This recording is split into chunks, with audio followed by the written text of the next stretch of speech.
Hi everyone and welcome back to my channel. If you don't know me yet, my name is Rima and 4 weeks ago I quit my job, I left my home, I left my friends, my family, my everything back in the Netherlands and I moved to Italy. I'm living in Milan now and I try to travel as much as I can during the weekends. So if you'd like to keep up with my journey, make sure to subscribe and hit on the notification bells. Make sure to like this video if you do, which I hope you do, and make sure to follow me on all social media. Alright, if you got that, let's start with that video. So this week's video is all about travel, and I've been to Verona and to Venice, which was kind of my best experience and my worst experience. Let's start off with my trip in Verona. Of course, I'm not only gonna tell you about it, I'm also gonna show you some things. So let's start with a few highlights of Verona.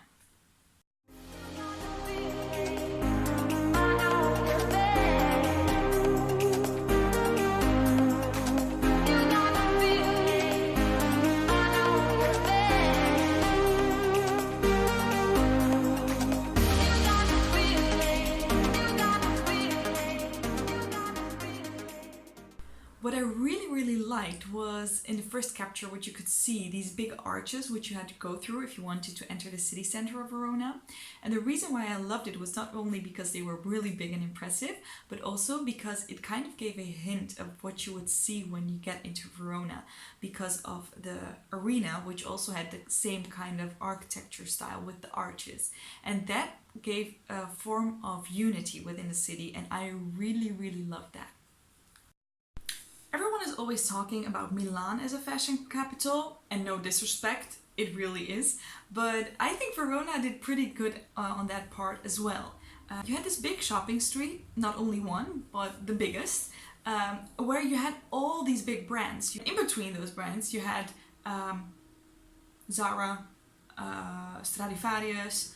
So I really loved the combination of not being separate streets, but being like one big street and everyone could have whatever they wanted.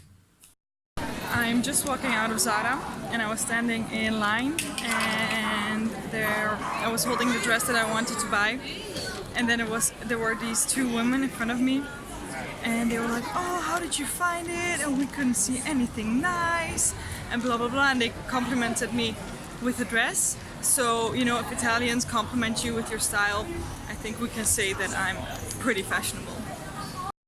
And after shopping, you get pretty hungry, so of course I had a lot of food.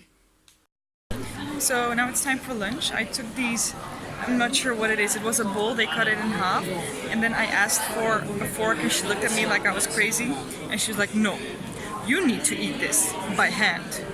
And I was like, alright woman, I'm sorry, I didn't want to offend Italian culture. So now I'm going to look for a place to sit at and enjoy my whatever it is.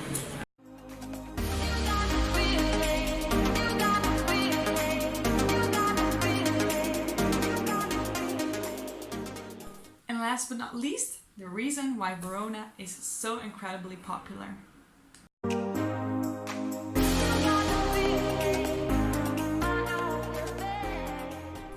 Alright, that was Verona. Let's get into Venice now.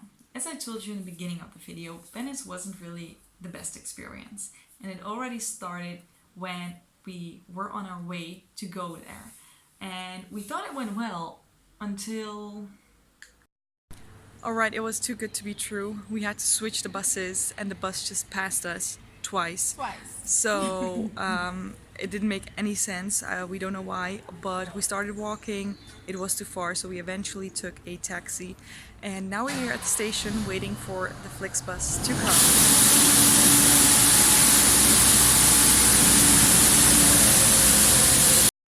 So we met up with a friend of Amale, which I went to Venice with, and she was a local, so she guided us through the city. Right, so we just met a friend of my friend and now we're walking through the streets of Venice. We just got some breakfast, and of course I got my brioche with pistachio cream, my favorite. And yeah, let's see where we go up next.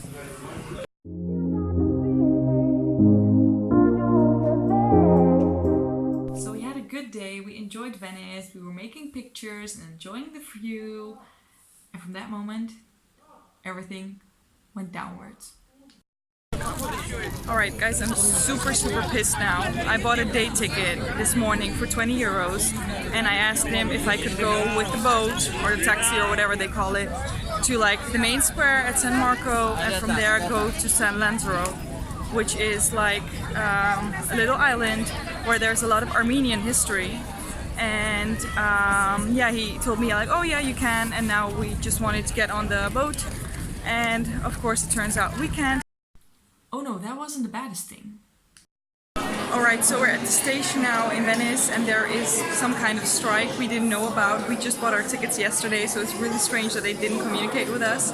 But at that point I was still laughing. I had no idea what was about to come. Alright, it's over 1 p.m. No, it's over 1 a.m. and we just arrived in Milan. While actually we should have been arrived in Milan at 9 p.m. We're sitting around the central station. They dropped us off with the bus, so there was a strike going on when we were in Venice and we could make it to Verona by train and from there we had to take the bus. And it was one big chaos, we didn't know where to go to, it was not well organized. Well, eventually we made it to Milan, but now the metros are already closed and we're waiting for a night bus. Which will take approximately half an hour. This was definitely one of the worst experiences because you just don't know what to do, like who to go to. In the Netherlands these things are more well organized, like, you know, we have the NS, the Dutch railways, and you just know if something like this happens, they will pay for your taxi costs, they will cover it, they will take you home one way or the other, and now you're just kind of lost in a country where you don't know any rule, any law, you just don't know how things work, and you're here in the middle of the night and you just feel kind of stuck. And these are days, like, it comes with travel. And this is our bus, we gotta run by. Oh right, the bus came earlier. I came home. It wasn't a big deal afterwards, but at the moment I felt uncomfortable, I felt unsafe, I felt lonely. And that's the reason I wanted to share this with you guys, because travel isn't only about going to pretty places and seeing nice buildings. It's also about feeling really uncomfortable sometimes, but to learn to deal with the situation. Alright guys, thanks for watching. I see you next time, and you know what to do.